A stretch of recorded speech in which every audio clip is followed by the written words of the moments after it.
নম্বর class. 8 নম্বর ক্লাসের বিষয়গুলো হচ্ছে বেশি কিছু না, আজকে খুবই অল্প জিনিস। তবে অল্প জিনিসের পাশাপাশি আমরা আগের ক্লাসে যা যা ছিল সেগুলো একবার রিভিউ করে আসবো। সো রিভিউ করার জন্য এই গ্রাফটাই যথেষ্ট।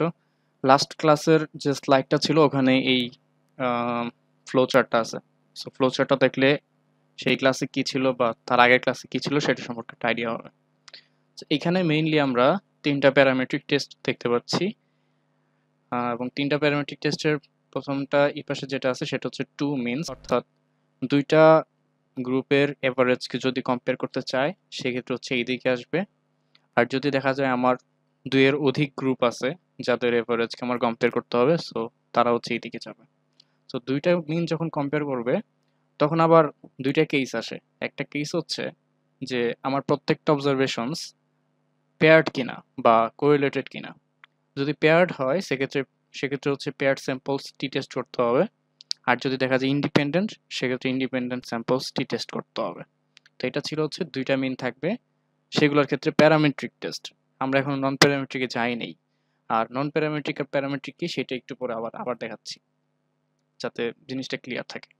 আর যখন দেখা যাবে যে আমাদের দুইয়ের অধিক গ্রুপ থাকতেছে এবং যেকোনো একটা ফ্যাক্টর বরাবর, তো তখন হচ্ছে আমাদের ওয়ান ওয়ে ব্যবহার করতে হবে।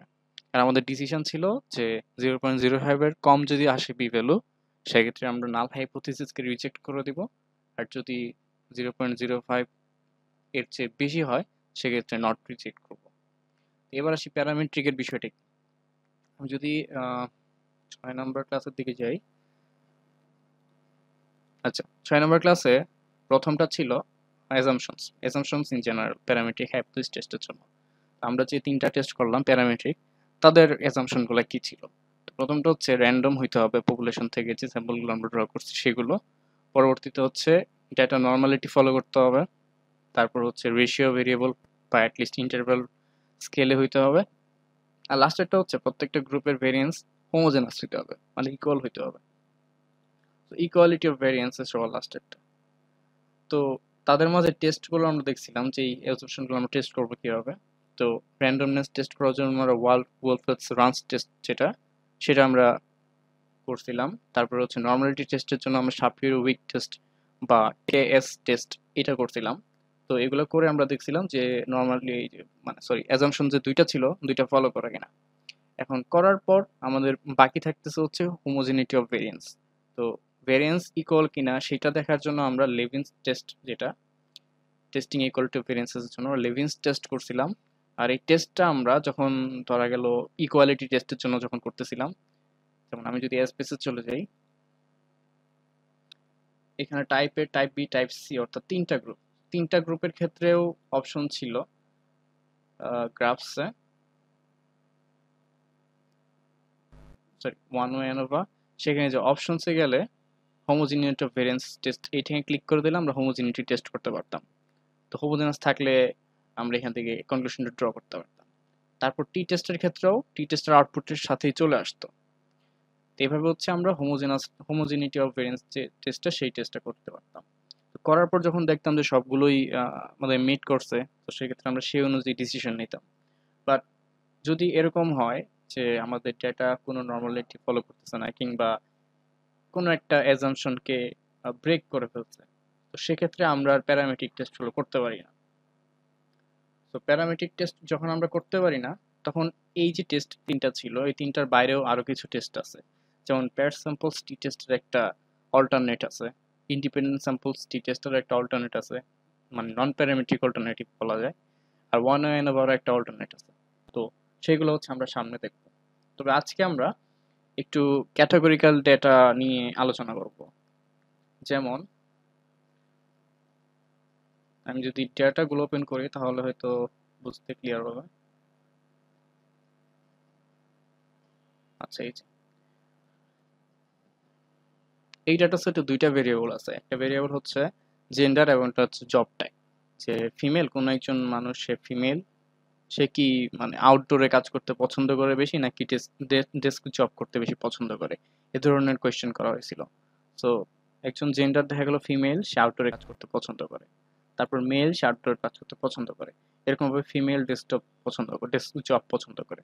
তো আমরা এখন যদি এরকম নিচে নামতে থাকি দেখবো যে টোটাল 47 মানে 47 জনের মানে ইনফরমেশন আমাদের কাছে আছে।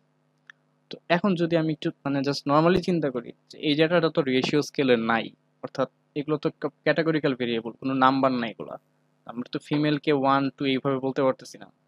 যদিও এসপিএসএস এ এন্ট্রি দেওয়ার সময় আমরা ফিমেলকে 0 দ্বারা, মেলকে 1 দ্বারা ডিনোট করছিলাম।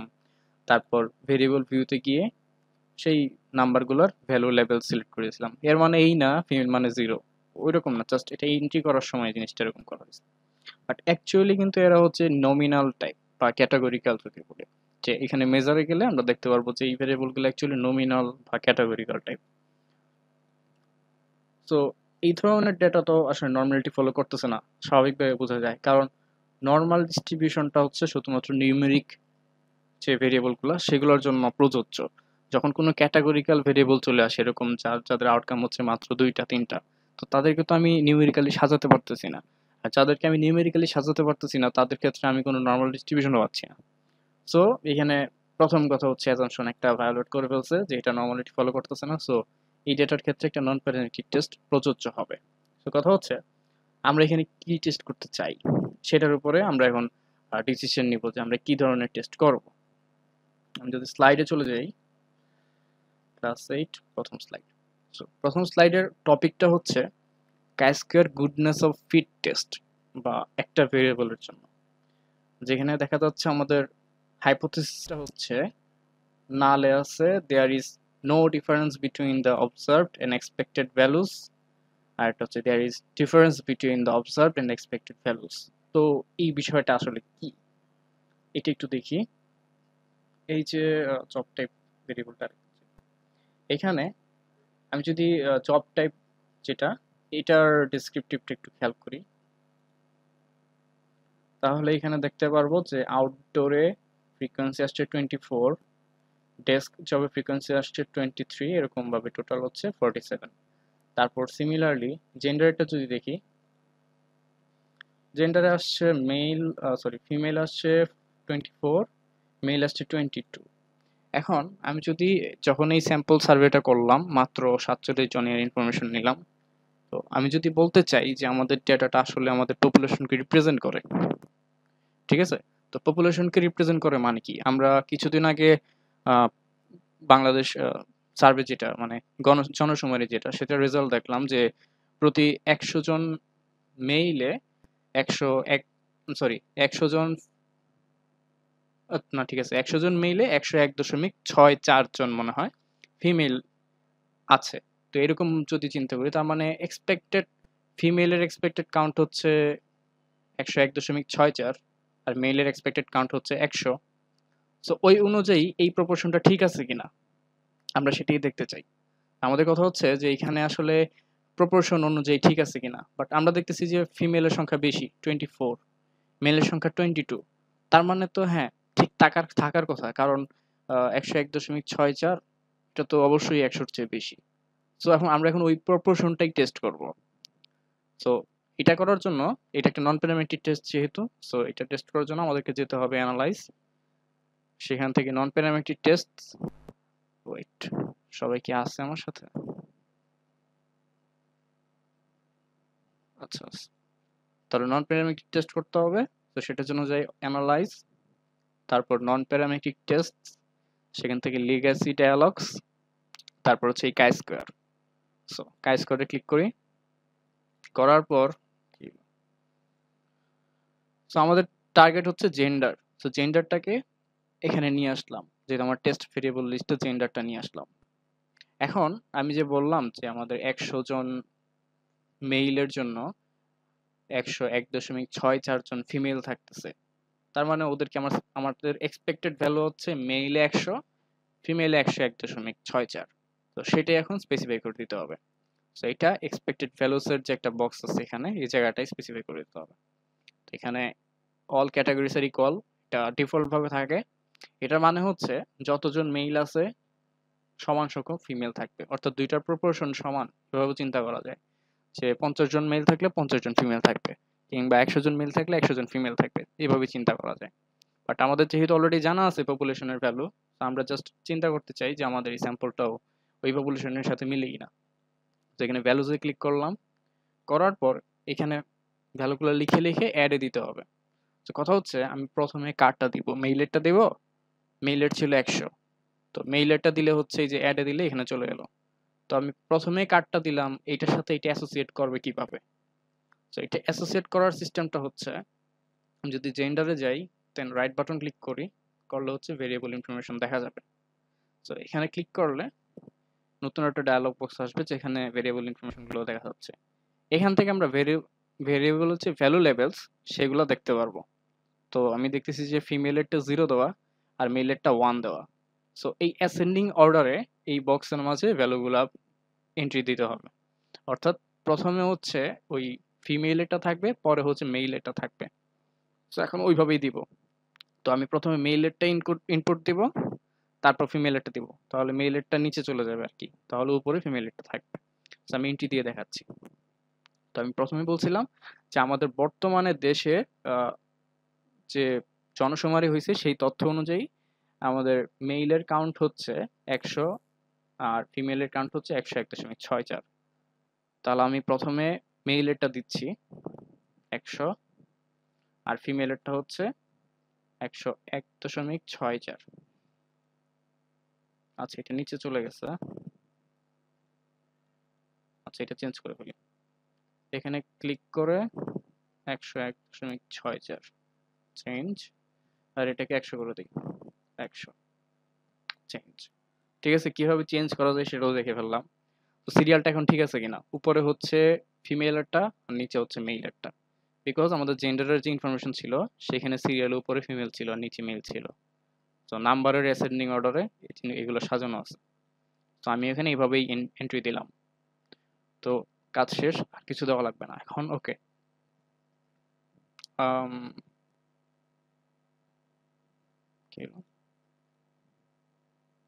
ওকে ওকে। সো এখন আমার এই যে অবজার্ভ আমার যেটা ছিল সেটাই আছে, একটু আগে যেটা ছিল 24-22 এরকম, 24-22, বাট এক্সপেক্টেড কাউন্টে এখন যে 23.2 দেখাচ্ছে, 22.8 দেখাচ্ছে। তো এটা কেন দেখাচ্ছে? এটা হচ্ছে জাস্ট রাউন্ড করে নিছে, সরি, এই 46-এর জন্য অ্যাডজাস্ট করে নিছে। আমরা বলতেছিলাম যে 100 জন আর 101.64 জন, ওইটা তো অ্যাকচুয়ালি আমাদের যে ভ্যালু ছিল 46 সেটার সাথে যাচ্ছে না। তো সেখানে টোটাল হয়ে যাচ্ছে 201.64। তো 201.64 এর 100 মানে হচ্ছে এইটা ফিমেইলে 22.8, আর উপরেটা হচ্ছে ফিমেল। তো ওইভাবে হচ্ছে ক্যালকুলেট করে নিছে এক্সপেক্টেড ভ্যালুটা। তো এটা যদি একটু টেস্ট করতে চাই যে আসলে এখানে হইলোটা কি, আবার রিসেন্ট ডায়ালগ বক্সে যাই, কাই স্কোয়ার টেস্টে যাই। এখানে হচ্ছে আমি জাস্ট 101.64 এর জায়গায় যদি কত আসছে এখানে 23.2, আমি যদি 23.2 লিখি চেঞ্জ, আর 100 এর জায়গায় যদি 22.8 লিখি তাহলে সেমই থাকবে। ওকে দিচ্ছি, এই যে সেম। এখন আমি যদি চিন্তা করি যে এরকম না, 46 জনের মধ্যে 20 জন থাকবে মেল, ফিমেল, আর বাকি যারা আছে 26 জন তারা হচ্ছে মেল, ওইটাও করা যাবে। ওইটা করার জন্য জাস্ট ভ্যালুসের জায়গাতে এইটা এডিট করে দিতে হবে। ফিমেল আমি ধরলাম 20 জন, 20 জন থাকা উচিত, আমি চেঞ্জ করে দিলাম। এখানে হচ্ছে বাকি যারা আছে 46 - 20 হচ্ছে 26 চেঞ্জ। ওকে, তো এখন হচ্ছে এই যে এক্সপেক্টেড 20 আর মেইল এক্সপেক্টেড হচ্ছে 26। এখন হচ্ছে এই টেস্ট করছে, তো আমাদের এক্সপেক্টেড এর সাথে যে অবজার্ভড সেটা ইকুয়াল কিনা সেটা এখন টেস্ট করতেছে। সো এইখানে হচ্ছে সেই বক্সটাতে আমাদের অবজার্ভড আর এক্সপেক্টেডটা দেখা যাচ্ছে। এখন আমাদের পি ভ্যালু দরকার। পি ভ্যালুটা কোথায়? পি ভ্যালুটা হচ্ছে এই যে এখানে অ্যাসিম্পটোটিক সিগনিফিক্যান্ট ভ্যালু, যেটা এটার ভ্যালু আসছে 0.234। তো 0.234 0.05 এর চেয়ে বড়। তো আমাদের নাল হাইপোথিসিস কি ছিল? যে there is no difference between the observed and expected values, এটাকে আমরা এখন রিজেক্ট করতে পারতেছি না, যেহেতু আমাদের পি ভ্যালুটা 0.05 এর চেয়ে বড় আসছে। সো এটা হচ্ছে নট রিজেক্টেড। তার মানে আমরা এখন বলতে পারবো না যে এই মেল এবং ফিমেলের মাঝে যে অবজার্ভ এবং এক্সপেক্টেড ভ্যালু তাদের মাঝে কোনো ডিফারেন্স নাই, এই কথাটা এখন আমরা বলতে পারবো না। বলতে পারবো যে এক্সপেক্ট ডিফারেন্স আছে। কি বলতেছি ওটা ওটা there is no difference between the observed, হ্যাঁ ঠিক আছে। সো এখানে ভ্যালুটা যদি এখন 0.0 হচ্ছে ছোট আসতো, তখন আমরা এটা রিজেক্ট করে দিতাম আর আমরা বলতাম যে আমাদের অবজার্ভ এবং এক্সপেক্টেড ভ্যালুর মাঝে একটা ডিফারেন্স আছে। তো আমরা যখন আমাদের রিয়েল ডাটা দিয়ে কাজ করতেছিলাম, মানে হচ্ছে 100 কোথায় গেল উপরে, 100টা কোথায় দিয়েছিলাম, এই যে এটা, এই ডাটাতে যখন আমরা 100 এবং 101.64 দিছিলাম সেটা ছিল আমাদের অ্যাকচুয়াল। সো সেটা হচ্ছে আমার অ্যাকচুয়াল এক্সপেক্টেড ভ্যালু। তো অ্যাকচুয়াল এক্সপেক্টেড ভ্যালুর সাথে আমাদের অবজার্ভ ভ্যালুটা মিলে কিনা সেখানে যখন টেস্ট করতে যাচ্ছিলাম, সেখানে আমাদের পি ভ্যালু আসছিল 0.811। তার মানে সেক্ষেত্রেও আমাদের এই নাল হাইপোথিসিসটা রিজেক্টেড হয় নাই, মানে do not reject the null hypothesis because আমাদের পি ভ্যালুটা সিগনিফিকেন্স লেভেলের চেয়ে বড়। তো তার মানে কি আমাদের যে ডেটাটা আমরা কালেক্ট করলাম সেই ডাটাটা আমাদের অ্যাকচুয়াল যে পপুলেশন সেটা রিপ্রেজেন্ট করে। তো এই জিনিসটা আমাদের ভালো দিক। সো আমরা যখন ডেটা অ্যানালাইসিস করবো, ধরা গেল যে রিলিজিয়ন কিছু ডেটা আসছে, তো আমাদের বাংলাদেশের বর্তমানে জনশুমারি অনুযায়ী ইনফরমেশন তো আমাদের কাছে আছে যে কোন রিলিজিয়নে কত পার্সেন্ট। তো সেই অনুযায়ী আমরা অবজার্ভ এক্সপেক্টেডটা দিয়ে দিলাম, আর অবজার্ভটা তো আমরা এখান থেকে পাচ্ছি। তো আমরা যদি টেস্ট করি আমাদের ডেটার উপর, করলে দেখতে পারবো যে আমাদের আমাদের ডেটাটা আমাদের পপুলেশনকে রিপ্রেজেন্ট করে কিনা, তো ধর্মীয় দিক দিয়ে কিংবা কিংবা জেন্ডারের দিক দিয়ে এরকম আর কি, অথবা বয়সের দিক দিয়ে, যে বয়সের ক্লাস আছে না যে 5 বছরের নিচে এত পার্সেন্ট, তারপর 6 থেকে 15 পর্যন্ত এত পার্সেন্ট, ওই রকম ভাবেও আমরা এই ধরনের টেস্টগুলো করতে পারি। এটা হচ্ছে গুডনেস অফ ফিট টেস্ট, মানে আমাদের ডেটাটা বা স্যাম্পলটা পপুলেশনের সাথে ঠিকভাবে ফিট করতেছি কিনা, সেটা হচ্ছে আমরা এইভাবে টেস্ট করতে পারি।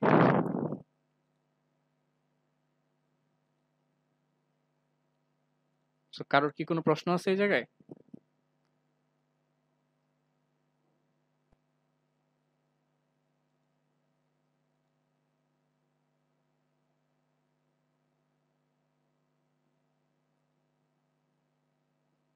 প্রশ্ন নাই? তো এইটারই আরেকটা এক্সাম্পল ছিল স্টোরেজ ডাটার উপরে। স্টোরেজ ডাটা যেখানে আমরা টাইপ এ, টাইপ বি, টাইপ সি এরকম কিছু দেখছিলাম। তো আমরা যদি টেস্ট করতে চাই যে আমাদের টাইপ এ, টাইপ বি, টাইপ সি এর ইকুয়ালিটি, মানে সমান সংখ্যক আছে কিনা বা এক্সপেক্টেড যেটা সেটা সমান আছে কিনা, সেটার ক্ষেত্রে অ্যানালাইসিস যেতে হবে কম্প্লিমেন্টারি টেস্ট, লেগেসি ডায়ালগস, দেন কাই স্কোয়ার। এখানে হচ্ছে অলরেডি সিলেক্ট করা। তো স্টোরেজটাকে এখানে রাখতে হবে। দেন আমরা টেস্ট করতে যাচ্ছি যে সবগুলো ইকুয়াল কিনা।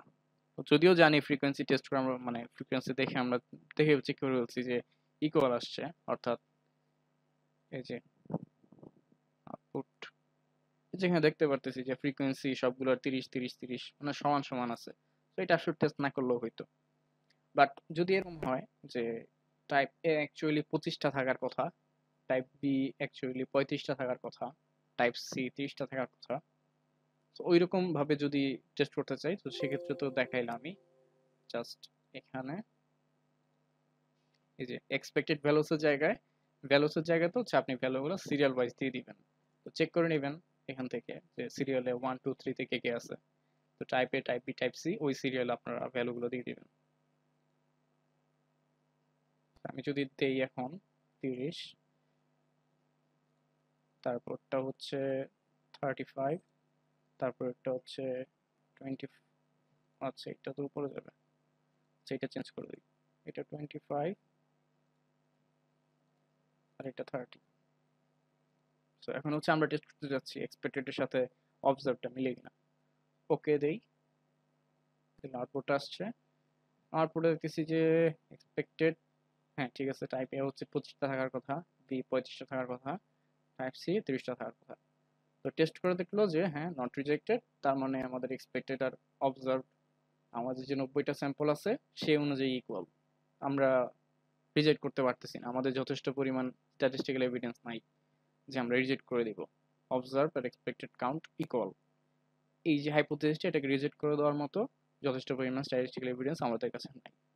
হয়তো এই টাইপ এ বি সি যে ডাটাটা আছে, আমরা যদি ডাটার সংখ্যা বাড়াই হয়তো দেখা যাবে যে পি ভ্যালুটা নিচে নামতেছে, হয়তো 0.4 থেকে নিচে নেমে গেছে, 0.3 বা 0.2 হয়ে গেছে। আমরা যদি দেখতে চাই তাহলে একটু দেখি জিনিসটা প্র্যাকটিক্যালি দেখি যে ডাটা বাড়াইলে চেঞ্জ হয় কিনা। কপি করে এখানে পেস্ট করে দিচ্ছি, তাহলে এখন আমাদের ডাবল হয়ে গেছে। কিরকম ডাবল হয়ে গেছে?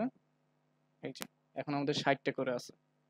এখন যদি আমি আবার আগের উইন্ডোটাতে যাই এবং এটাকে রান দেই, কাই স্কোয়ার টেস্ট, হ্যাঁ 25 35 30 আমরা সেম প্রপোর্শনে টেস্ট করতে চাচ্ছি। সো এখন আমরা রান দিই, ওকে। এখন দেখা যাচ্ছে যে আমাদের পি ভ্যালু একটু নিচে নেমে গেছে, 0.180। এটার মিনিং কি আসলে? এটার মিনিং হচ্ছে আমরা যদি বেশি ডাটা নেই, আমাদের রেজাল্টের অ্যাকুরেসি আসার মানে অ্যাকুরেট আসার সম্ভাবনা তত বাড়তে থাকবে। কারণ আমরা একটু আগে কাজ করতেছিলাম 90টা ডাটা নিয়ে, এবং তখন আমাদের পি ভ্যালুটা দেখাচ্ছিল 0.4 সামথিং, আর এখন হয়ে গেছে 0.180। আমরা যদি ডাটা আরো বেশি নেই, এক্সপেক্টেড কাউন্ট কিন্তু ইকুয়াল রাখছি, আমি কিছুই চেঞ্জ করে নিই আগের মতোই 25টা 35টা 30টা। বাট আমি হচ্ছে জাস্ট ডেটার পরিমাণটা বাড়াই দিছি। বাড়াই দেওয়াতে দেখা গেল যে আমাদের পি ভ্যালুটা কমে গেছে। আমি যদি ডেটা আরেকটু বাড়াই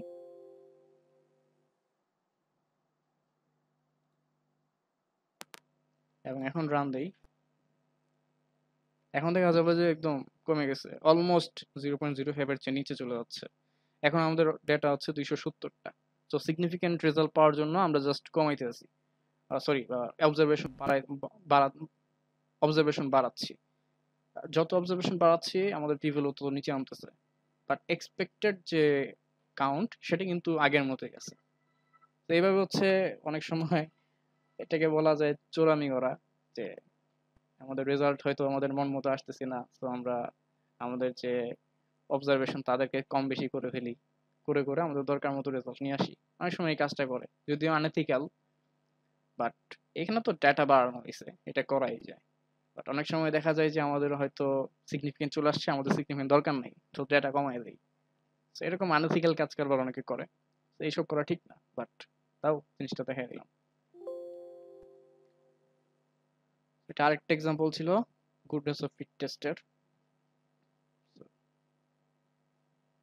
আচ্ছা, এইখানে যে এক্সাম্পলটা স্লাইডে দেখা যাচ্ছে সেখানে আমি এক্সপেক্টেড কাউন্ট রাখছিলাম 40 30 20, অর্থাৎ টাইপ এ তে মানে স্টোরেজ টাইপ এ হচ্ছে 40টা থাকবে, বি 30টা থাকবে, আর সি 20টা থাকবে, এরকম ছিল। তো ওইটার জন্য ওই এক্সপেক্টেড কাউন্টের জন্য অবজার্ভটা সিগনিফিকেন্ট ডিফারেন্স দেখাচ্ছিল, যে এক্সপেক্টেড এবং অবজার্ভের মধ্যে সিগনিফিকেন্ট ডিফারেন্স আছে, কারণ এই যে পি ভ্যালুটা 0.024, যেটা অবশ্যই 0.05 এর চেয়ে ছোট। সো আমাদের এই যে নাল হাইপোথিসিসটা ছিল সেটা রিজেক্ট হয়ে গেছে, এবং আমরা অল্টারনেটটাকে ট্রু ধরে নিছি আমাদের এই স্যাম্পলের রেজাল্টের উপর বেস করে। আশা করি এটা ক্লিয়ার সবার কাছেই। প্রশ্ন থাকলে করতে পারেন।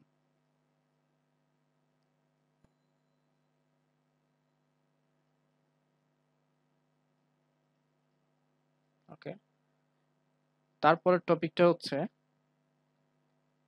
Association between two variables.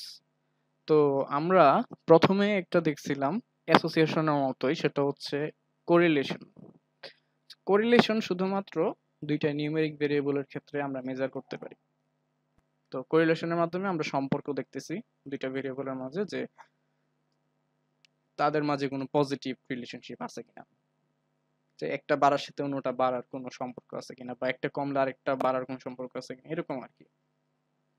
তারপরে আমরা দেখছিলাম মিন টেস্ট, যেখানে আমরা একটা ক্যাটাগরিক্যাল ভেরিয়েবলের সাথে একটা নিউমেরিক ভেরিয়েবলের কম্পেয়ার করছি।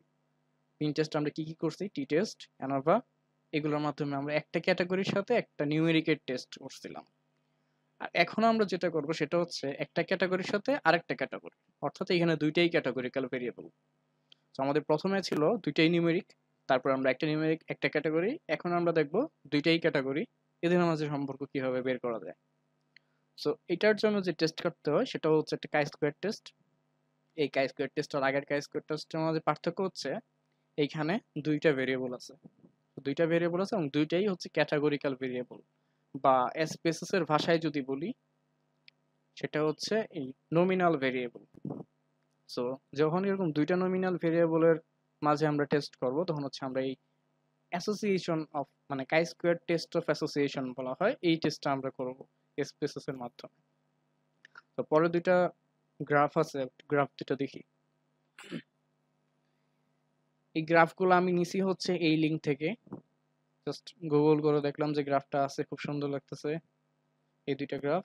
তো ওখান থেকে আমি নিয়ে এখন দেখাচ্ছি। আর আপনারা চাইলে এই লিঙ্কে গিয়ে আরো ডিটেলস অনেক কিছু দেখতে পারবেন। আর এই ওয়েবসাইটটা বেশ আমার কাছে ভালো লাগছে, spctutorials.com। আর ইউটিউবে একটা চ্যানেল আছে, আমি লিঙ্কগুলো দিয়ে দিব হোয়াটসঅ্যাপে। ভালো ভালো বেশ কিছু লিঙ্ক আছে, এই লিঙ্কগুলো আমি হোয়াটসঅ্যাপে দিয়ে দিব, এটাকে নোট করে। এখন এই ডেটা সেটে আমরা দেখতে পারতেছি যে এদিকে কতগুলো মানে ক্যাটাগরি, পিএইচডি অর হায়ার, অর্থাৎ এডুকেশন লেভেলগুলো এদিকে আছে। আর এই বারের ভেতরে কালার দিয়ে আলাদা করা আছে ম্যারিটাল স্ট্যাটাস। তো এই গ্রাফটা দেখে মনে হচ্ছে যে যারা কখনোই বিয়ে করে নাই তাদের মাঝে মিডল স্কুল বা লোয়ার যারা এডুকেশন লেভেল তার অনেক বেশি। আর যাদের এই যে ডিভোর্সড, হালকা নীল, ডিভোর্সের পরিমাণটাও দেখা যাচ্ছে যে হ্যাঁ এইখানে মনে হয় একটু বেশি। আর ম্যারিড যারা, হ্যাপিলি ম্যারিড দেখা যাচ্ছে যে এই উপরের দুইটাতে মোটামুটি বেশি, মাস্টার্সে এবং পিএইচডি ওর হায়ারে। আর এখানে আবার দেখা যাচ্ছে যে অনেক কম। তো তার মানে কি একটা অ্যাসোসিয়েশন আছে এইগুলোর মধ্যে, এই মেরিটাল স্ট্যাটাস আর এডুকেশন লেভেলের মাঝে কোনো অ্যাসোসিয়েশন আছে কিনা, সেটা হচ্ছে আমরা এই কাই স্কোয়ার টেস্ট অফ অ্যাসোসিয়েশনের মাধ্যমে টেস্ট করব। এখানে আমরা গ্রাফিক্যালি দেখতে পাচ্ছি যে হয়তো একটা অ্যাসোসিয়েশন আছে, বাট এখানে ডাটাটা অ্যানালাইসিস করা হয়েছে মাত্র 300 জন অবজারভেশন নিয়ে। এই যেখানে লেখা আছে capital N is equal two 300, এটা মানে হচ্ছে এই গ্রাফটা মাত্র 300 জনের ইনফরমেশন দিয়ে করা হয়েছে। বাট আমরা যদি একটু রিয়েলিটি চিন্তা করি, একটা দেশে কি মাত্র 300 জন মানুষ থাকে? 300 জন মানুষের এডুকেশন লেভেল আর মেরিটাল স্ট্যাটাস দিয়ে কি আমরা কাজ করতে পারবো? আর তার উপর কথা হচ্ছে এই 300 জনকে সবাই কি ঢাকার, সবাই কি চিটাগংয়ের? এরকমও তো না। সো আমরা যদি এরকম স্যাম্পল নিয়ে কাজ করতেছি আর আমাদের ইনফরমেশন মাত্র এত কম, তো আমরা যখন কোনো পপুলেশন নিয়ে কনক্লুশন ড্র করব, এরকম জাস্ট গ্রাফ দেখে বলে দিলেই হবে না যে আমাদের এটা এত। আমাদের অবশ্যই স্ট্যাটিস্টিক্যাল টেস্ট করতে হবে। টেস্ট করে সেই ভ্যালুটা কি আসলে সিগনিফিক্যান্ট কিনা, মানে প্রপোর্শনগুলোর মাঝে কোনো বা এক্সপেক্টেড ভ্যালুর সাথে অবজার্ভড এর কোনো ডিফারেন্স আছে কিনা, সেটা আমাদের টেস্ট করে দেখতে হবে। সো সেটাই আমরা এখন কাই স্কোয়ার টেস্ট অফ অ্যাসোসিয়েশনের মাধ্যমে করব। সো এটা একটা গ্রাফ, এটা আরেকটা গ্রাফ। এটা মানে হচ্ছে যে আসলে কোনো অ্যাসোসিয়েশন নাই, যে এখানেও যেরকম প্রপোর্শন গুলা, মাস্টার্সও সেরকম, ব্যাচেলার্সও সেরকম, যদি এরকম হয় তার মানে হচ্ছে আসলে এডুকেশন লেভেলের সাথে মেরিটাল স্ট্যাটাসের কোনো সম্পর্কই নেই। তো আমরা দেখব যে এইটা নাকি এইটা কিরকম হচ্ছে। আমাদের ডেটা ছিল ওই যে সরি, আমাদের ডেটা ছিল এইটা, ডেটা 8 জব টাইপ ডট এসএভি। এটা হচ্ছে আজকে আমি যে লিঙ্কটা দিয়ে দিছি, লিঙ্কের ভিতরে আছে। তো ওখান থেকে ডাউনলোড করে প্র্যাকটিস করতে পারবেন আমার সাথে সাথে, অথবা ক্লাস শেষ হলে প্র্যাকটিস করে নেবেন। সো আমরা প্রথমে একটা টু ওয়ে ফ্রিকোয়েন্সি টেবিল বা ক্রস টেবিল বা ক্রস স্টেপ, এটা প্রথমে কনস্ট্রাক্ট করব। তো প্রজেক্ট 1 এ একটা টাস্ক ছিল ক্রস টেবুলেশন করা বা টু ওয়ে ফ্রিকোয়েন্সি টেবিল তৈরি করা। অনেকেই পারেন নাই, বাট আমি কিছু বলি নাই বা কয়েকজনকে কমেন্ট করে দিছি, সমস্যা নাই। যারা বুঝেন নাই তারা হচ্ছে আজকে দেখে বেশ ক্লিয়ার হয়ে যাবেন যে ক্রস টেবুলেশন জিনিসটা আসলে কি। সো এটা হচ্ছে আপনার অ্যানালাইজে যাবেন, দেন ডেসক্রিপটিভ স্ট্যাটিস্টিক্স, ওখানে আসলে দেখবেন এখানে ক্রস স্টেপস নামে একটা অপশনই আছে। Frequency descriptives explore then crosstabs নামে একটা অপশন আছে। তো ক্রস স্টেপসের সুবিধাটা হচ্ছে যে আপনি কোন একটা জেন্ডারের সার্টেন ক্যাটাগরিতে কোন একটা জব টাইপের সার্টেন ক্যাটাগরির কতগুলো ফ্রিকোয়েন্সি আছে সেটা আপনি বুঝতে পারবেন। সো আমি জব টাইপটাকে রোতে রাখতেছি, জেন্ডারটাকে কলামে রাখতেছি, অথবা আপনি এটাকে উপরে নিচে করতে পারেন, কোনো সমস্যা নেই। এটা করে জাস্ট আমি ওকে দিয়ে দিচ্ছি, আমি আর কিছুই চেঞ্জ করি নাই, কোনো কিছুই চেঞ্জ করি নাই, কোনো কিছুতে ক্লিক করি নাই, ওকে দিয়ে দিলাম। ওকে দিলে এই যে আউটপুট উইন্ডোতে সেকেন্ডের টেবিলটা আসবে, সেটা হচ্ছে আমাদের কাঙ্ক্ষিত ক্রস টেবুলেশন বা টু ওয়ে ফ্রিকোয়েন্সি টেবিল। আমি টু ওয়ে কেন বলতেছি, কারণ এখানে দুইটা ওয়েতে আছে, একটা ওয়েতে হচ্ছে জব টাইপ আর অন্য ওয়েতে হচ্ছে জেন্ডার। সো এটা একটা টু ওয়ে ফ্রিকোয়েন্সি টেবিল। আমরা যদি এই যে অ্যানালাইজ থেকে ডেসক্রিপটিভে গিয়ে ফ্রিকোয়েন্সিতে ক্লিক করতাম, সেখান থেকে গিয়ে যদি আমরা এই ফ্রিকোয়েন্সিগুলো নিতাম, এই দুইটা ভেরিয়েবলের ফ্রিকোয়েন্সি, দেন ওকে। এটা হচ্ছে একটা ওয়ান ওয়ে ফ্রিকোয়েন্সি টেবিল, কারণ এখানে একটা দিকে ভেরিয়েবলের ইনফরমেশনগুলো আমরা দেখতে পারতেছি, আর একটা টেবিলে একটা ভেরিয়েবল আছে। এখানে হচ্ছে একটা টেবিলে দুইটা ভেরিয়েবল আছে, সো এটা একটা টু ওয়ে ফ্রিকোয়েন্সি টেবিল। আশা করি এখন অনেকে ক্লিয়ার হয়েছে। এবার আমরা দেখতে পারতেছি যে আউটডোরে ফিমেল হচ্ছে 8 জন, আউটডোরে মেল 15 জন। এইভাবে দেখে দেখে কিছুই বুঝতে পারতেছি না যে আসলেই কোনো সম্পর্ক আছে কিনা। সো আমরা একটু রিসেন্ট ডায়লগ বক্সে যাব, ক্রস স্টেপসে ক্লিক করব। আমাদের যেহেতু কাই স্কোয়ার টেস্ট দরকার বা কাই স্কোয়ার অ্যাসোসিয়েশন টেস্টের পি ভ্যালুটা মেইনলি দরকার, সো ওইটার জন্য স্ট্যাটিস্টিক্সে ক্লিক করবেন। সেখান থেকে এই যে কাই স্কোয়ারটা টিক মার্ক দিয়ে দিবেন। এটা বাই ডিফল্ট টিক মার্কটা দেওয়া থাকে না, বাট আপনাকে টিক মার্কটা দিয়ে দিতে হবে। তো কাই স্কোয়ারটা টিক মার্ক দিয়ে দিবেন, দেন আর কোনো কিছু টাচ করার দরকার নাই, কন্টিনিউ, দেন ওকে। এখন দেখেন একটু আগে আসছিল আমাদের দুইটা টেবিল, সরি, যেখানে দুইটা টেবিল আসছিল, একটা হচ্ছে কেস সামারি, প্রসেসিং সামারি, একটা হচ্ছে ক্রস টেবুলেশন। আর এখন আসছে তিনটা টেবিল, একটা হচ্ছে case processing, job type and gender, cross tabulation. তাদের সাথে একটা নতুন টেবিল আসছে, chi square test. So chi square টেস্টের অনেকগুলো টাইপ আছে, বাট আমাদের দেখার বিষয়টা হচ্ছে প্রথমটা বা দ্বিতীয়টা। তো আমরা এখানে আজকের জন্য বা এই ডেটার জন্য আমরা দ্বিতীয়টা দেখব, কারণ আমাদের এই টেবিলটা একটা 2x2 টেবিল, অর্থাৎ এইখানে দুইটা ক্যাটাগরি, এদিকেও দুইটা ক্যাটাগরি। আমাদের যদি এরকম আসতো যে এইদিকে দুইটা বাট এদিকে তিনটা বা চারটা, মানে হচ্ছে 2x4 কিংবা 2x3, সেক্ষেত্রে আমরা প্রথমটা দিয়ে কাজ চালাতে পারতাম। তো আমরা প্রথমটার যে পি ভ্যালু আসতো সেটা দিয়ে আমরা রিপোর্ট করতে পারতাম। বাট আমাদের এই টেবিলটা যেহেতু একটা 2x2 টেবিল, এখানে কিছু কারেকশনের দরকার পড়ে, যেটাকে বলা হচ্ছে কন্টিনিউটি কারেকশন। সো কন্টিনিউটি কারেকশনের পরে একটা 2x2 টেবিলের জন্য পি ভ্যালু যত আসে সেটাকে হচ্ছে আমরা রিপোর্ট করব। সো আমাদের ভ্যালু আসছে কন্টিনিউটি কারেকশনের জন্য 0.039। তার মানে এটা একটা সিগনিফিক্যান্ট রিলেশনশিপ দেখাচ্ছে বা অ্যাসোসিয়েশন দেখাচ্ছে এই দুইটা ভেরিয়েবলের মাঝে।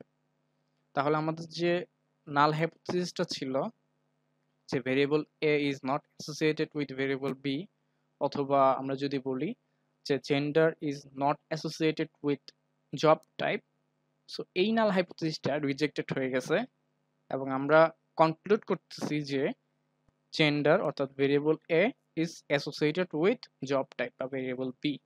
এক্ষেত্রে ভেরিয়েবল বিটা হচ্ছে জব টাইপ, অথবা আপনারা এই জব টাইপটাকে শুরুতে রাখতে পারেন যে job type is associated with gender. মানে বিষয়টা হচ্ছে যে এই দুইটা ভেরিয়েবলের মাঝে অ্যাসোসিয়েশন আছে, অর্থাৎ তারা ইন্ডিপেন্ডেন্ট না। আর এটা মানে হচ্ছে ভেরিয়েবল এ এবং বি ইন্ডিপেন্ডেন্ট। তো আমাদের রেজাল্ট অনুযায়ী জব টাইপ এবং জেন্ডার ইন্ডিপেন্ডেন্ট না, অর্থাৎ তাদের মাঝে এক ধরনের অ্যাসোসিয়েশন আছে। সো আমরা যদি রেজাল্টটা দেখি, সেম রেজাল্টে আসছে। এখানে তো রেজাল্ট অন্যরকম আসছে, কোন ডাটা দিয়ে কাজ করছি।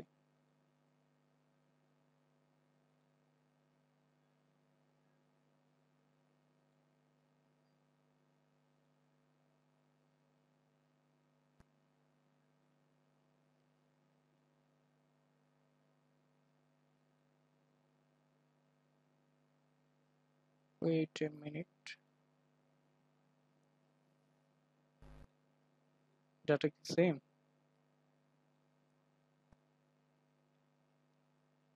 আচ্ছা ওইটা কি দিয়ে কাজ করছিলাম আমি ভুলে গেছি, হয়তো আমি ডাটা ডাবল করছিলাম, ডাটা ডুপ্লিকেট করছিলাম। আহ, ও আচ্ছা, আরেকটা বিষয় খেয়াল করেন, আমাদের ডেটার মাঝে কিন্তু একটা মিসিং আছে। এই যে এটা কিন্তু মিসিং। সো মিসিং থাকলে কিন্তু স্পেসেস বাই ডিফল্ট এই পুরো রোটাকে বাদ দিয়ে দেয়। সো যখন ক্যালকুলেট করছে, আমি যদি একটু উইন্ডোতে যাই, আউটপুট উইন্ডোতে, ওখানে গেলে দেখবো যে এই যে কেস সামারিতে cases missing capital N is equal to 1 দিয়ে রাখছে। তো এটাকে ওরা যখন অ্যানালাইসিস করছে, এই ক্যালকুলেশনগুলো করছে, তখন এটাকে ইনক্লুড করে নাই। আর আমি যেটা মনে পড়ছি সেটা হচ্ছে যে আমি আমি যখন এই স্লাইডটা তৈরি করছিলাম, তৈরি করার পর আমি ডেটাতে কিছু চেঞ্জ করছিলাম। ডেটাতে যেহেতু রিয়েল না, আমি কিছু চেঞ্জ করছিলাম। যেমন একটু আগে আমি ওই এটাকে ডাবল করে দিয়েছিলাম, যেটাকে আমি মেবি এখন কতগুলো রাখছি, এরকম আর কি 270টা ওইরকম মনে হয় কিছু চেঞ্জ করছিলাম, ওই জন্য আমাদের রেজাল্ট অন্যরকম আসতেছে। বাট মেইন কথা হচ্ছে প্রসেসটা বুঝছেন কিনা। প্রসেসটা বুঝলেই হবে। আপনারা জাস্ট অ্যানালাইজে যাবেন, সেখান থেকে ডেসক্রিপটিভ স্ট্যাটিস্টিক্স, তারপর ক্রস স্টেপস, আপনাদের যে ভেরিয়েবলগুলো ইন্টারেস্টেড সেগুলো এখানে নিয়ে আসবেন, দেন স্ট্যাটিস্টিক্সে গিয়ে কাই স্কোয়ারটা সিলেক্ট করে দিয়ে দিবেন, ডান। ওকে, এভাবে হচ্ছে আপনাদের আউটপুটটা চলে আসবে। আর এখান থেকে আপনি কন্টিনিউটি কারেকশন, যদি 2x2 টেবিল হয় সেক্ষেত্রে কন্টিনিউটি কারেকশন, আর যদি অন্য কোনো ডাইমেনশনের হয় বা 2x3 বা 3x2 এরকম, সেক্ষেত্রে আপনারা পিয়ারসন কাই স্কোয়ার যেটা আছে সেটার ভ্যালু দিয়ে রিপোর্ট করতে পারবেন। তবে আমি আপনাদের সাজেস্ট করব, এখানে আরো যে কয়েকটা রেজাল্ট আছে তাদের মধ্যে যে পিয়ারসন কাই স্কোয়ার এবং ফিশার্স এক্সাক্ট টেস্ট, এগুলোর মাঝে কোনটা বেটার সেটা আপনারা নিজেরা একটু মানে দেখে নেবেন আপনাদের কাজের জন্য। আপনারা যে ডাটা নিয়ে কাজ করতেছেন বা যেরকম আসতেছে রেজাল্ট, সেগুলোর মধ্যে আপনি একটু সার্চ দিবেন যে পিয়ারসন কাই স্কোয়ার টেস্ট আর হচ্ছে ফিশার্স এক্সাক্ট টেস্ট, অথররা কোনগুলো বেশি সাজেস্ট করে, ওগুলো দেখে আপনারা হচ্ছে আপনাদের পেপার বা যে কোনো প্রজেক্ট সেখানে আপনারা রিপোর্ট করবেন। So, আশা করি বুঝাইতে পারছি জিনিসটা। কারো কি কোনো প্রশ্ন আছে এখানে?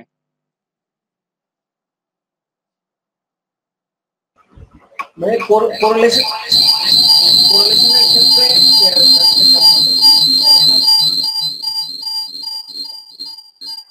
ভাইয়া বুঝতে পারিনি প্রশ্নটা। কোরিলেশনের ক্ষেত্রে টেস্টটা কেমন হবে? কোরিলেশনের ক্ষেত্রে টি টেস্ট করা হয়, ওইটা বাই ডিফল্ট রেজাল্টে দিয়ে দেয়, আলাদা করে টেস্ট করা দরকার হয় না।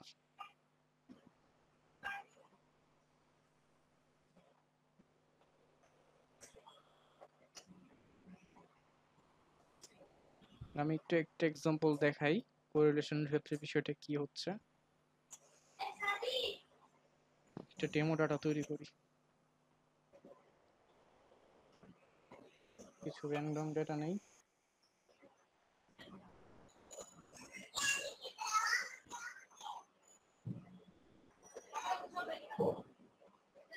কিছু র্যান্ডম ডেটা নিচ্ছি জাস্ট আন্দাজি। তো টোটাল 11টা ডেটা নিলাম আমি। কোরিলেশন টেস্টের কথা যেহেতু বলতেছেন, অ্যানালাইজে যাবেন, দেন কোরিলেট, বাইভেরিয়েট। আমাদের ভেরিয়েবল হচ্ছে এই দুইটা, সো এই দুইটা ভেরিয়েবলকে এখানে নিয়ে আসি।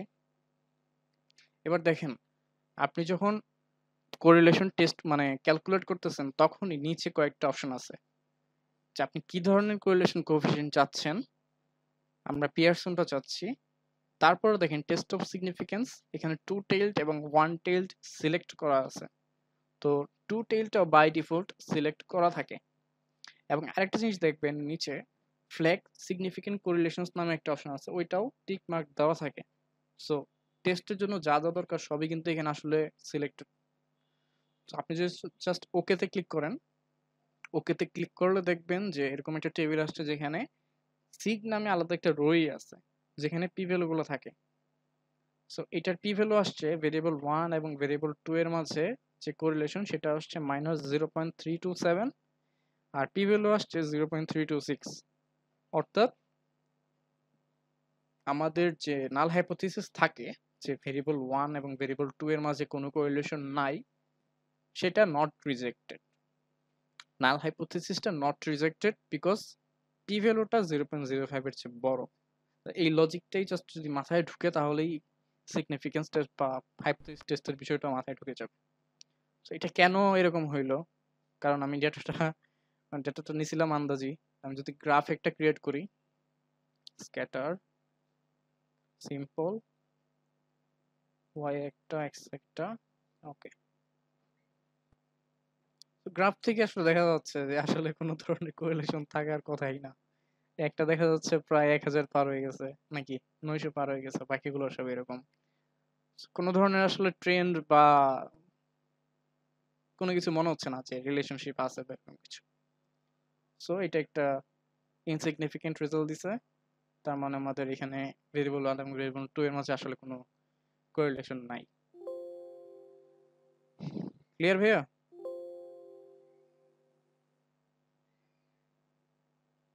হ্যালো? হ্যাঁ, ঠিক আছে ঠিক আছে।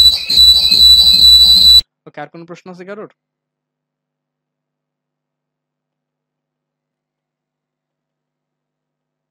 ওকে, আমি তাহলে নেক্সট টপিকে যাই। ও, এই গ্রাফটা কিভাবে বানাইছি সেটাও দেখাই দিই।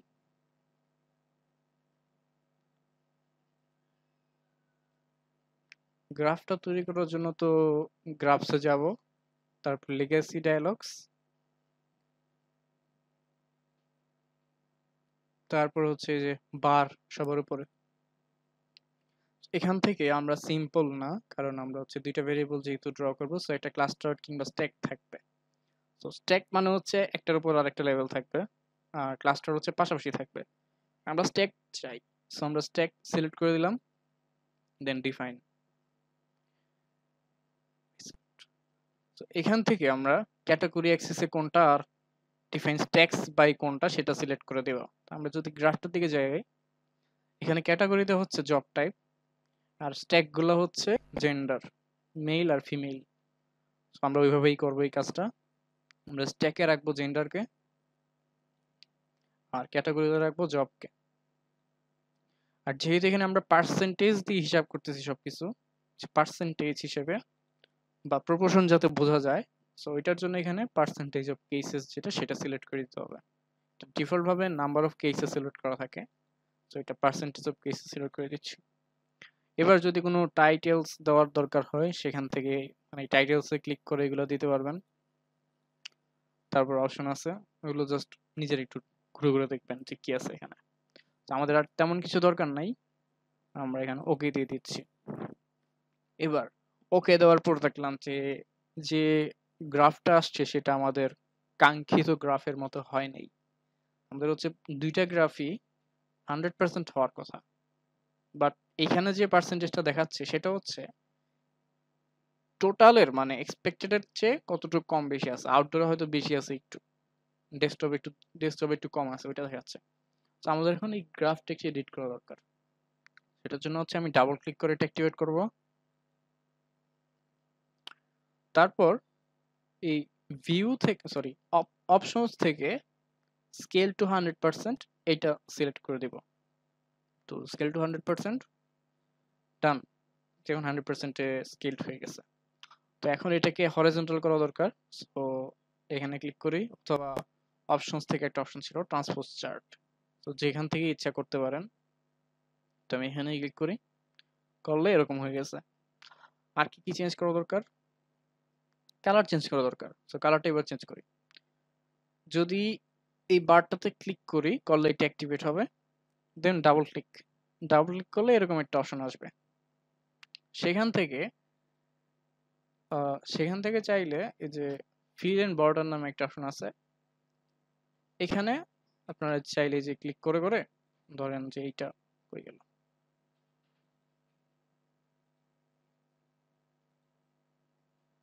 আচ্ছা, এটা তো বর্ডার সিলেক্ট হয়ে আছে।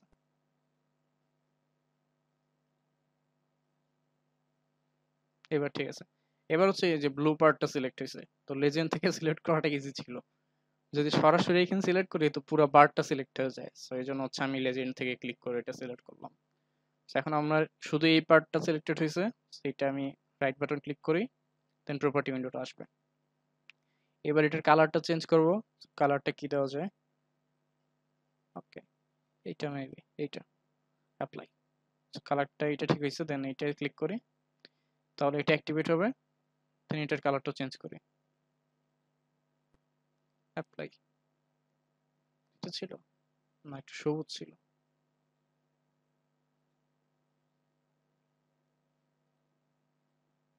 আচ্ছা, যাই হোক।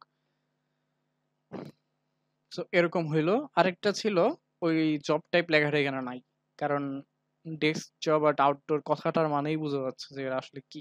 তো আমার মনে হলো যে এটা আসলে থাকার কোনো দরকার নেই। সেখানে ক্লিক করি একটা, তাহলে এটা অ্যাক্টিভেট হবে। দেন এটাকে জাস্ট ব্যাকস্পেস দিয়ে ডিলিট করে দিবেন। ডান। সো আমাদের ক্রাফটটা তৈরি হয়ে গেছে, কেটে দিলাম। তাহলে এখন এখানে দেখা যাচ্ছে গ্রাফটা। এটাকে যদি আমি একটু ছোট করি, ছোট হবে, সাইজটা ঠিক হয়েছে, অথবা ঠিক মনে না হলে আপনারা নিজেদের মতো করে নেবেন সাইজ। মনে হচ্ছে যে এটা ঠিক আছে। এবার কথা হচ্ছে এটা আপনি আপনার স্লাইডে কিংবা ওয়ার্ডে কিভাবে নেবেন। এটার জন্য রাইট বাটন ক্লিক করবেন। এবার একটা বিষয় বলে দেই, আমি জাস্ট কপিতে ক্লিক করতেছি, কপি, কপি হয়ে গেছে। এখন আমি মাইক্রোসফট ওয়ার্ডে, সরি, পাওয়ার পয়েন্টে আসলাম, দেন একটা নতুন স্লাইড ক্রিয়েট করি।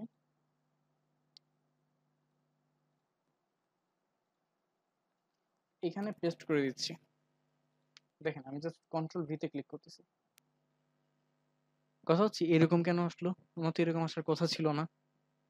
তাহলে আমি ওইখানে যে এত সুন্দর প্লটটা তৈরি করলাম ওইটা এখানে কিভাবে আনবো? সেটা আনার জন্য রাইট বাটন ক্লিক করবেন, দেন কপি এজে চলে যাবেন। সেখান থেকে এই যে ইমেজ নামে যে অপশনটা আছে, এখানে ক্লিক করলে এটা একটা ইমেজ হিসেবে কপি হবে। তখন আপনারা পেস্ট করতে পারবেন এবং সেম যেরকম দেখা যাচ্ছিল সেরকমই থাকবে, কোনো কিছু চেঞ্জ হবে না। দেন সাইজটাও সেম এরকমই থাকবে। এইভাবে হচ্ছে মানে এই প্লটটা হয়তো বা এরকম যে কোনো একটা প্লট আপনারা রিক্রিয়েট করতে পারবেন চাইলে। এটা ছিল প্লট, তারপর টেস্ট, ঠিক আছে। প্লটটা খুব নেসেসারি না, বাট যেহেতু এই জিনিসটার সাথে এই প্লটটা যায়, সো আমি প্লটটার সাথে সাথে দেখাই ফেললাম। এবার দেখবো হচ্ছে কাই স্কোয়ার টেস্ট অফ অ্যাসোসিয়েশন এবং ব্র্যাকেটে লেখা আছে ওয়েটেড। তো ওয়েটেড কথাটার মানে আসলে কি? আমরা একটা নতুন ধরনের ডেটা দেখবো, এই যে একটা ডেটা। এখানে ধরেন আপনি যে যার টিমে কাজ করতেছেন সে একটু পণ্ডিত, সে পণ্ডিতি করে আপনাকে এইভাবে ডেটা দিল যে ফিমেল এবং প্রাইমারি তার ফ্রিকোয়েন্সি হচ্ছে ৬০ জন, অর্থাৎ প্রাইমারিতে ফিমেল আছে ৬০ জন, সেকেন্ডারিতে ফিমেল আছে ৫৪ জন, হায়ার সেকেন্ডারিতে ফিমেল আছে ৪৬ জন। আপনাকে রেজাল্টটা এইভাবে দিছে। তো দিয়ে বলল যে একটু চেক করে দেখেন তো যে জেন্ডার এবং এডুকেশনের মাঝে কোনো অ্যাসোসিয়েশন আছে কিনা। তো আপনি তো আমি এতক্ষণ ক্লাসে যা দেখাইছি ওইভাবে হয়তো টেস্ট করবেন যে আপনি যাবেন অ্যানালাইজে, তারপর টেস্ট কিট স্ট্যাটিস্টিক্সে, দেন ক্রস স্টেপসে, তারপর আপনি জেন্ডারকে হয়তো রোতে নিয়ে আসলেন, এডুকেশনকে কলামে নিয়ে আসলেন, দেন স্ট্যাটিস্টিক্সে গিয়ে কাই স্কোয়ারটা সিলেক্ট করে দিলেন, দেন ওকে দিয়ে দিলেন। দেখেন অদ্ভুত একটা বিষয় হয়েছে, আপনার কাউন্টে সবই ওয়ান। ফিমেল প্রাইমারিতে একজন, ফিমেল সেকেন্ডারিতে একজন, তো সবই ওয়ান। এবং আপনার পিয়ারসন কাই স্কোয়ার যেটা, সেটার value one, P value one. তো হইলটা কি? হয়েছে যেটা সেটা হচ্ছে এদের তো ওয়েট আছে, মানে এই যে একটা অবজারভেশন তার একটা ওয়েট আছে 60, এটা হচ্ছে একটা ওয়েট। কারণ এটা কিন্তু হয় আপনাদের এই রেজাল্টটা এইভাবে থাকা উচিত ছিল, এরকম থাকা উচিত ছিল যে ফিমেল আউটডোর একটা, ফিমেল আউটডোর একটা, ফিমেল আউটডোর একটা, টোটাল 3টা হয়ে গেছে এখানে। তারপরে এই যে ফিমেল আউটডোর আর একটা 4টা, 5টা, এরকম। মানে হয় এরকম ছড়ানো থাকবে একসাথে না, এখানে তো হচ্ছে ফ্রিকোয়েন্সি গুলো পাশাপাশি দেওয়া। এভাবে থাকলে আপনাদের ওয়েটটা স্পেসিফাই করে দিতে হবে স্পেসেস কে। এবং ওয়েট স্পেসিফাই করার সিস্টেমটা কিন্তু এখানে নাই। এখানে কোথাও আপনি ওয়েট মানে কি কি কোথায় দিবেন এরকম কোনো অপশন এখানে নাই। আপনি যত জায়গাতেই খুঁজেন দেখবেন না। তো এটা আপনি কোথায় পাবেন? এই অপশনটা পাবেন হচ্ছে এই ডেটা যে একটা ট্যাব ছিল উপরে ট্রান্সফর্মের পাশে, সেখানে সবার লাস্টের যে অপশনটা ওয়েট কেসেস, এখানে ক্লিক করলে আপনারা হচ্ছে এই ওয়েটটা স্পেসিফাই করে দিতে পারবেন যে কোন ভেরিয়েবলের মাধ্যমে এই ওয়েটেড আছে অবজারভেশন গুলো। সো যেহেতু ওয়েটেড আছে, সো আপনি বাই ডিফল্ট এটা ডু নট ওয়েট কেসেস থাকে, এখান থেকে চেঞ্জ করে আপনি ওয়েট কেসেস বাই দিয়ে দিবেন। দেন ফ্রিকোয়েন্সি ভেরিয়েবলের জায়গায় এই ফ্রিকোয়েন্সিটা টেনে নিয়ে আসবেন, অথবা অথবা হচ্ছে আপনি জাস্ট এটা সিলেক্ট করে এখানে ক্লিক করলেও হবে। সো এভাবে নিয়ে আসলাম, দেন ওকে দিতে পারেন, পেস্ট দিতে পারেন। পেস্ট দিলে হচ্ছে কোডটা চলে যাবে সেই সিনট্যাক্স উইন্ডোতে। তো আমি এখন আপাতত পেস্ট দেই, পেস্ট। এটা হচ্ছে সেই 2 লাইনের কোড। প্রথমে ডাটা সেটটা সিলেক্ট করছে, দেন ওয়েট করছে। আমি যদি জাস্ট এটাকে রান দেই, আউটপুটে রান দিলে দেখবো যে এটা রান হয়েছে। এবার আমি আবার রিসেন্ট ডায়লগ বক্সে যাই, ক্রস স্টেপসে যাই। এবার হ্যাঁ, সব ঠিক আছে। এবার যদি আমি রান দেই, ওকে না, ওকে না দিয়ে পেস্ট দেই, পেস্ট। পেস্ট দিলে কি হইলো? পেস্ট দিলে হচ্ছে সিনট্যাক্স উইন্ডোতে যে কোডটা চলে গেছে। এবার আমি যদি এইটাকে সিলেক্ট করে রান দেই, এখন আমাদের দেখেন ফ্রিকোয়েন্সিটা দিয়ে খেয়াল করেন, ফিমেল এখন প্রাইমারিতে 60 জন। আমি যদি একটু ডেটাটার দিকে তাকাই, তো এটার কথা এই যে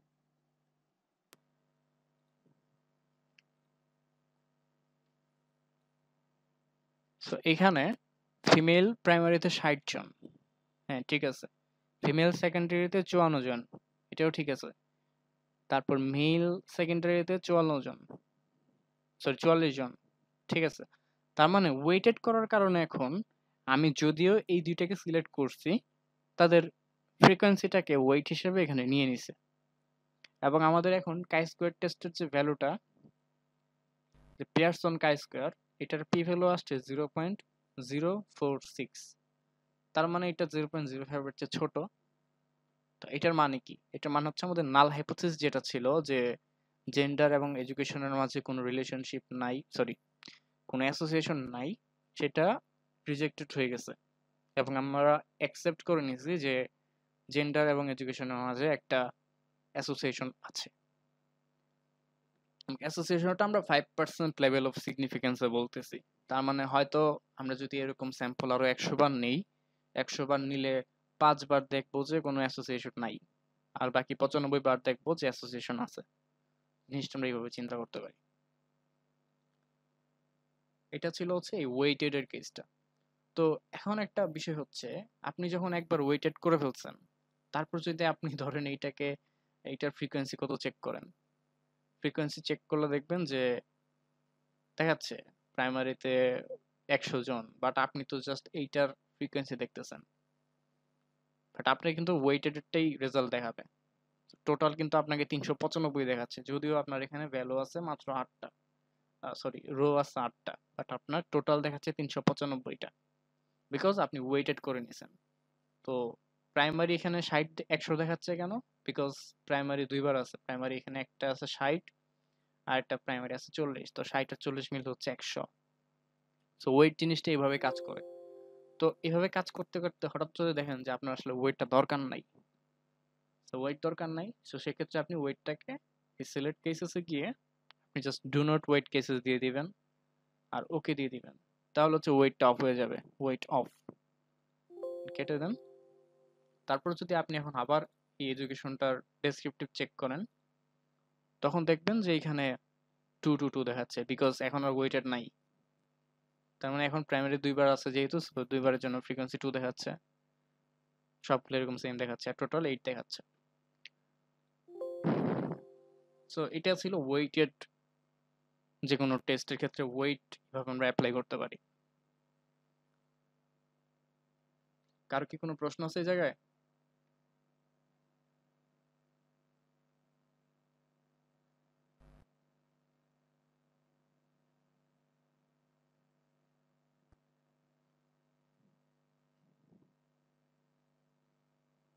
আচ্ছা, একটা কথা বলি এখন, প্রজেক্ট 1 আমাকে এখনো অনেকে দেন নাই, এবং কেন দিতে পারেন নাই সেটাও অনেকে বলেন নাই। অনেকে বলছে, অনেকেই বলেন নাই, মানে মেজরিটি বলে নাই, সেই কারণে পারি নাই। এবং আমাদের কাছে কিন্তু লিস্ট আছে যে কারা কারা দেন নাই। একটু মানে সিনসিয়ার হইতে হবে এই জিনিসগুলো নিয়ে, কারণ প্রজেক্ট 1 যদি এখনো কমপ্লিট না করেন, প্রজেক্ট 2 কি করবেন আমি জানি না। তারপর আজকে আমি যা দেখাইলাম তা বুঝছেন কিনা আমি সেটা কিভাবে অ্যাসেস করব, এবং কোর্স শেষে আপনাদের কিভাবে মানে সার্টিফিকেট দিব। আমি তো জাস্ট মানে সার্টিফিকেটের জন্য যদি করে থাকেন তাহলে আপনাদেরই ভুল হবে। তো জিনিসটা বুঝতে হবে। লাস্ট আজকে একটা জিনিস দেখাই দিই, সেটা হচ্ছে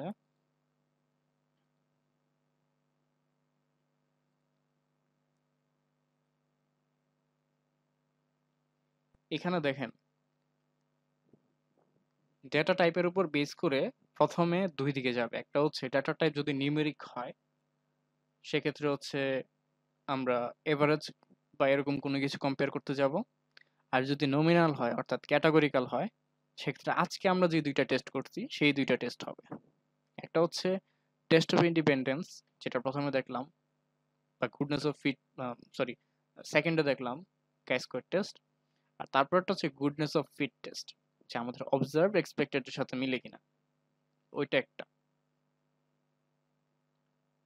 আর তারপরে আমরা তার আগের ক্লাসে যেগুলো দেখছি সেগুলো হচ্ছে যে সবুজ কালারের গুলো, আমরা প্যারামেট্রিক গুলো দেখছিলাম, যে যদি ডেটা নর্মালিটি ফলো করে, যে normally and randomly distributed and equal variance in group, সেক্ষেত্রে আমরা ওয়ান ওয়ে অ্যানোভা করছি, কারণ এখানে মোর দেন টু ছিল, যে মোর দেন টু, তারপর আমাদের নর্মালিটি অ্যাজাম্পশন ফলো করছে, সো আমরা ওয়ান ওয়ে অ্যানোভা করছি।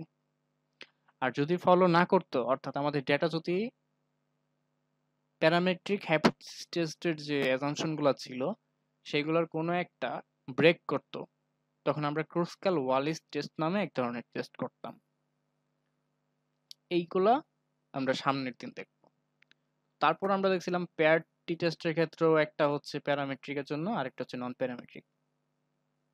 ও সরি সরি সরি, এটা হচ্ছে নন প্যারামেট্রিক আর এই দুটো হচ্ছে প্যারামেট্রিকের জন্য। তার মানে কি, যখন আমরা এখানে আসলাম যে দুইটা গ্রুপ আমরা টেস্ট করতে চাচ্ছি, এবং তখন এসে দেখলাম যে দুইটা গ্রুপের মাঝে যে প্যারামেট্রিক অ্যাজাম্পশনগুলো ছিল সেগুলো মিট করছে, তো সেক্ষেত্রে আমরা এখানে প্যারামেট্রিক টেস্টগুলো করব। আর যদি আমরা দুইটা গ্রুপের মাঝে কম্পারিজন করতে গিয়ে দেখি যে তারা আসলে প্যারামেট্রিক অ্যাজাম্পশনগুলো ফুলফিল করে না, তো সেক্ষেত্রে আমরা এদিকে নন প্যারামেট্রিক টেস্টগুলোর দিকে চলে যাব। আমাদের নন প্যারামেট্রিক টেস্ট আছে হচ্ছে আরো ক্রুস্কাল ওয়ালিস টেস্ট, এটা হচ্ছে মাল্টিপল গ্রুপের মাঝে টেস্ট করবে। তারপর হচ্ছে উইলকক্সন সাইন্ড র্যাঙ্ক টেস্ট আর ম্যান হুইটনি টেস্ট। তো এগুলো হচ্ছে আমরা এই তিনটা আমরা সামনের দিন দেখবো। আর আজকে আমরা কাই স্কোয়ার টেস্ট যে দুইটা ছিল, টেস্টিং গুডনেস অফ ফিট এবং টেস্টিং ইন্ডিপেন্ডেন্স, এই দুইটা দেখছি। আর একটা জিনিস হচ্ছে, নিচে আমি সবগুলো নিচে নিচে লিঙ্ক দিয়ে দিছি, যদি লিঙ্ক দেওয়া দরকার হয় আমি লিঙ্কগুলো রেখে দিছি, আপনারা স্লাইড থেকে একটু দেখে নিতে পারবেন জিনিসগুলো। কারোর কি কোনো প্রশ্ন আছে আজকের ক্লাস নিয়ে বা প্রজেক্ট নিয়ে কোনো প্রশ্ন আছে?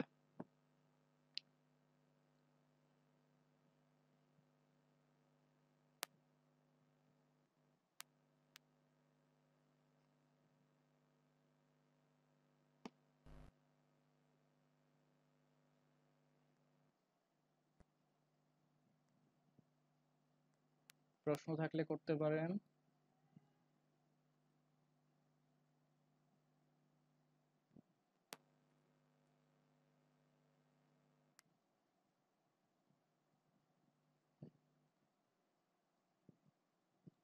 প্রশ্ন না থাকলেও করতে পারেন।